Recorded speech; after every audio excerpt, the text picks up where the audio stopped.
السلام علیکم ورحمۃ اللہ وبرکاتہ ناظرین، ناظرین آپ لوگوں کا اس اردو کی ریڈنگ کلاس میں خوش آمدید اور خیر مقدم۔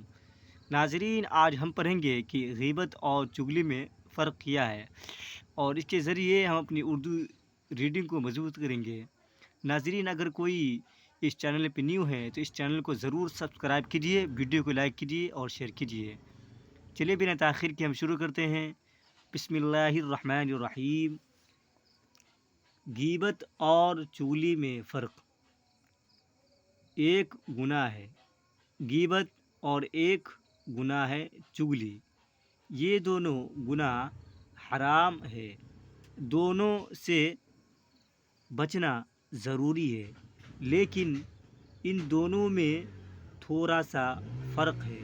غیبت اسے کہتے ہیں کہ کسی کے پیٹھ پیچھے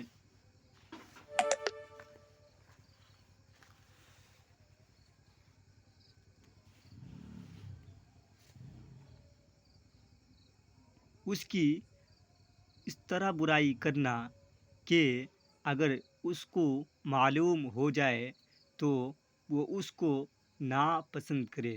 مثلاً کسی شخص میں کوئی عیب ہے، اب ہم دوسروں کو جا کر بتا رہے ہیں کہ فلاں شخص میں یہ عیب ہے، اس کا نام غیبت ہے۔ لیکن اگر ہم کسی شخص کی برائی اس کے پیٹھ پیچھے اس نیت سے کرے تاکہ دونوں میں لڑائی ہو، بدگمانی ہو اور نا اتفاقی پیدا ہو، اس کو چغلی کہتے ہیں۔ اور چغلی کا گناہ غیبت سے بڑھ کر ہے، اس لیے کہ غیبت میں تو صرف دوسروں کی برائی مقصود ہوتی ہے، لیکن چغلی میں تو برائی کے علاوہ یہ بھی مقصود ہے کہ ان دونوں کے درمیان لڑائی ہو اور ان دونوں کے درمیان جو دوستی اور محبت اور تعلق ہے وہ ختم ہو جائے۔ مثلاً ساس نے بہو کی باتیں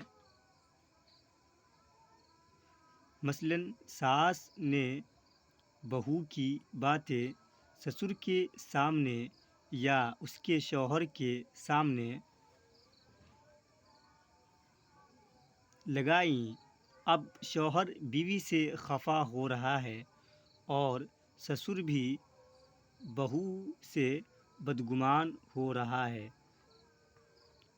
یہ چغلی ہے اور حرام ہے، اور آج کل یہ مسئلہ عام ہے اور ہر گھر کا مسئلہ ہے۔ ایک گھرانہ جو ساس، بہو، سسر اور شوہر ان چار افراد پر مشتمل ہے، لیکن چاروں ایک دوسرے سے کٹے ہوئے ہیں، اس لیے کہ چاروں اس چغلی کی مصیبت میں مبتلا ہیں اور ہر ایک دوسرے کی چغلی اور بدگمانی میں لگا ہوا ہے۔ اس کی وجہ سے گھر کا نظام درہم برہم ہو گیا، گھر کا سکون غارت ہو گیا اور آخرت میں بھی اس پر عذاب اور وبال ہے۔